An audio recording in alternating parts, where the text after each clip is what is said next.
अच्छा लाओ मुझे दे दो कॉपी, मैंने दे दी, चले आए, नहीं छपी। मैं बता रहा हूँ अपना एक्सपीरियंस। 5वें दिन फिर इन लोगों को, पंडित जी हमारी तो 5वें दिन भी ना छपी। अरे क्या हो गया, कैसे हो गया? मैंने पंडित जी ऐसा तो नहीं है कि आपका अखबार अम्बेडकर बात का विरोधी हो, बाबा साहब अम्बेडकर का विरोधी तो नहीं है? अरे आप कैसी बात कर रहे हो भारती जी, अखबार तो सबका होता है, ये तो सबके लिए है, आप हमारे ऊपर एलिगेशन लगा रहे हो, आरोप लगा रहे हो। पंडित मैं लगा रहा हूँ 5 दिन से हम लोग लेके छप ना रहे, उन्हें लाओ कॉपी, एक और दे दो मुझे, एक और कॉपी रख ली। अब सुबह हम अखबार देख रहे हैं, छप गई 3 लाइन, 3 लाइन छप गई, ज्यादा नहीं 3 लाइन। जो छपी 3 लाइन मालूम है? उसने कहा यार ये आप नहीं कह रहा था कि ये आप बाबा साहब अम्बेडकर के विरोधी तो नहीं, अगर इसने ये बात पब्लिक में कहना शुरू कर दी तो अपना तो बड़ा नुकसान हो गया। चूंकि 100 में से 90% अखबार नहीं पढ़ते हैं, अखबार के मालिक नहीं है, पत्रकार नहीं है, लेकिन पाठक बहुजन समाज ही है। बहुजन समाज जिस दिन अखबार पढ़ना बंद कर देगा, 1 महीने के अंदर उस अखबार के पेपर में कोकते मूकते नजर आएंगे। हम ही चला रहे हैं, हमें हमारी पावर का नहीं पता, हमें अपनी ताकत का नहीं पता। गलत करा भाई, टैरिफ किससे बनता है? सर्कुलेशन से।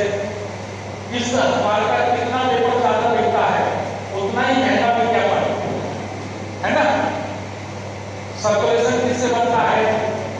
बहुजन समाज से। तो हम तो तुम्हारे सर्कुलेशन की ऐसी की तैसी कर रहे थे, आप हमारी बात नहीं लिखोगे। अच्छा आप क्या तो चला सकते हो भाई, आप क्या तो चला सकते हो अखबार वाले? बड़ी से बड़ी को नहीं लिखेंगे, तो लिखते तो वैसे भी नहीं, वैसे भी नहीं लिखते। लेकिन हम कम से कम 10,000 पोस्टर छपवा के पान की दुकान, चाय की दुकान, बस स्टैंड लिखवा देंगे। दैनिक भास्कर अम्बेडकर विरोधी अखबार, फैसला करो इसका 2 साल, और सारा समाज दुखी है। मोदी मीडिया से दुखी है कि नहीं?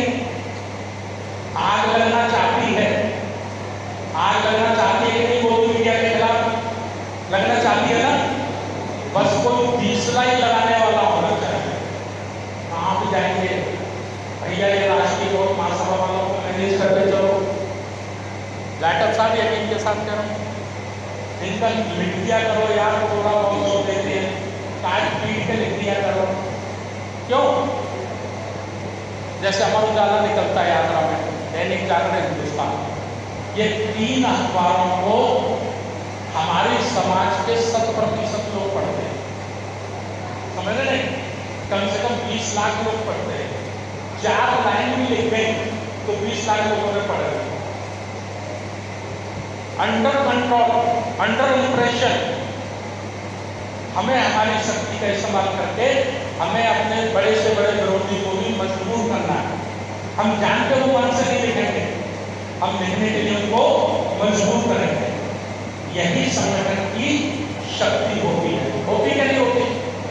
तो ये मीडिया मैंने बताया आपको प्रबंधन। दूसरा,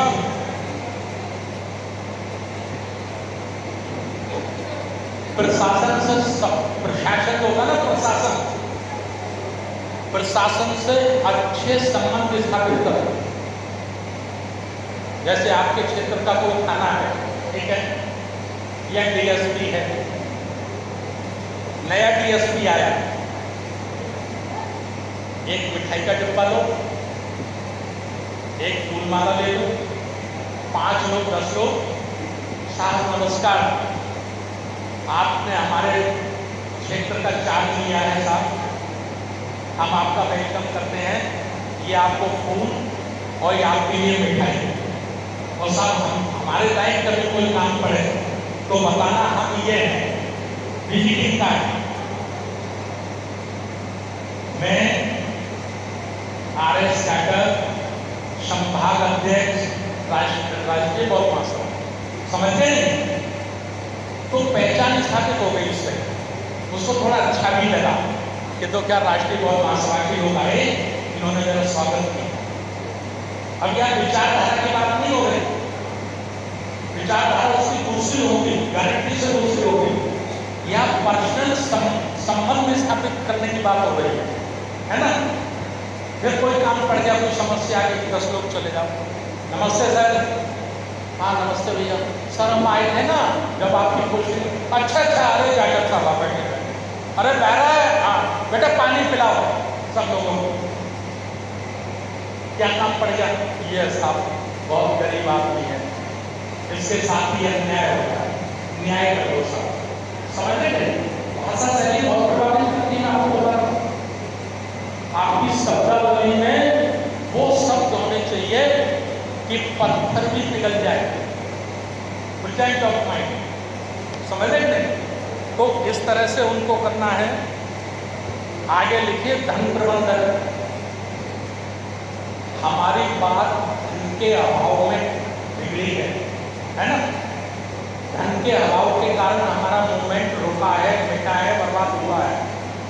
तो धन कैसे हमको लेना है उसका किसी दिन अलग रखेंगे, आज टाइम नहीं है।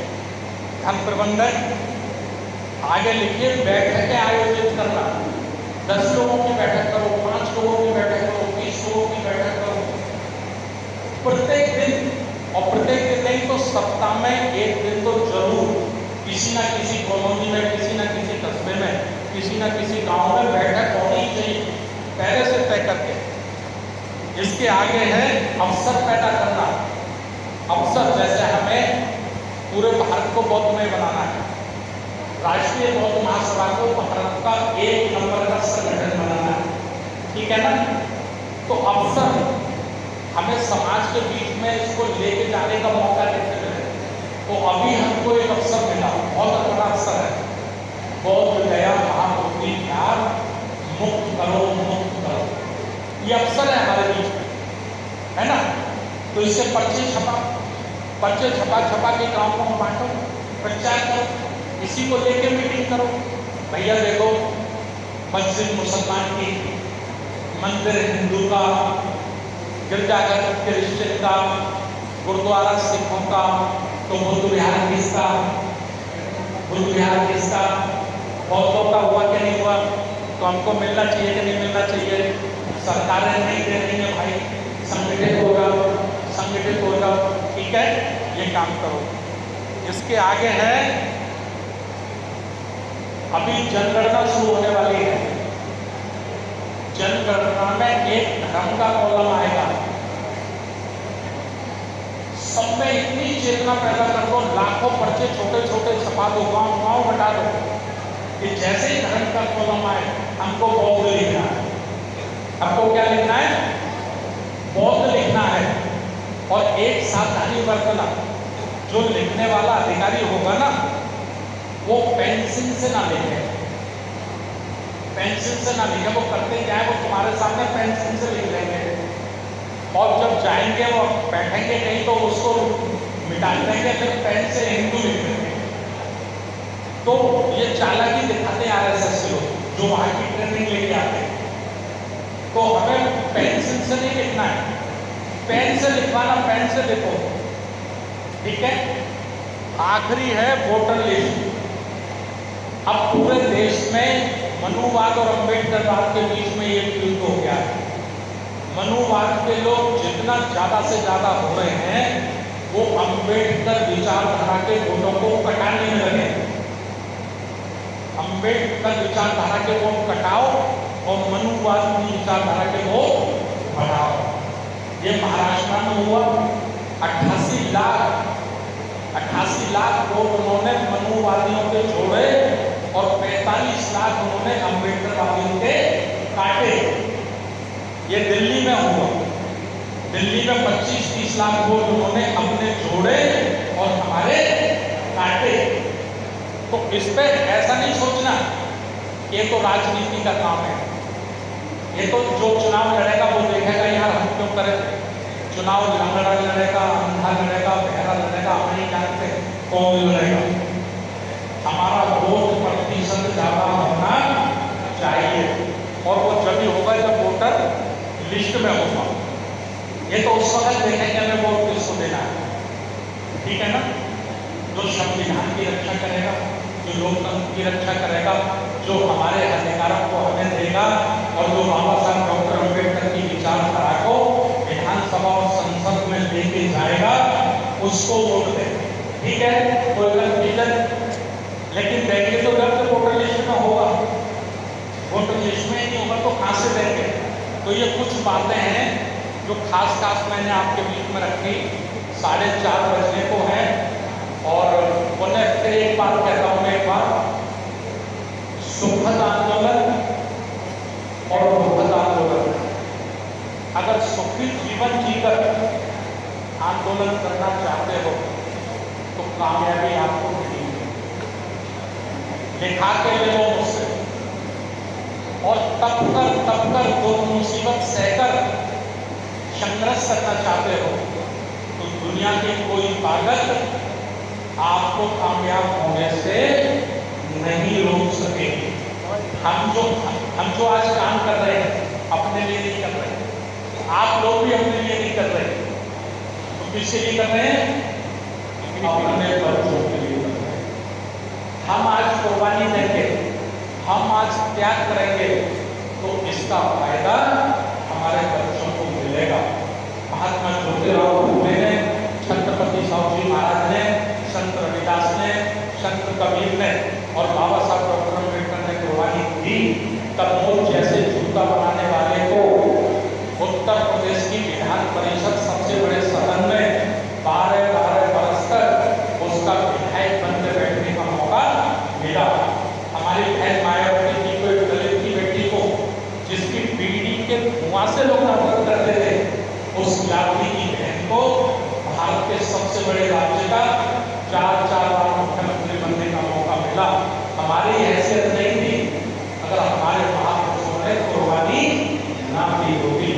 बाबा साहब डॉक्टर अम्बेडकर ने अपनी 4 औलादों की बलि ना दी होती तो शायद ये government, tie, collector, SP, DM हम कभी भी नहीं बन सकते थे। और ये कुर्बानी अगर आज हम नहीं देंगे तो फिर ये सम्मान हमारी औलादों को नहीं मिलेगा। बहुत बहुत धन्यवाद। नमो बुद्धाय। जय हिंद।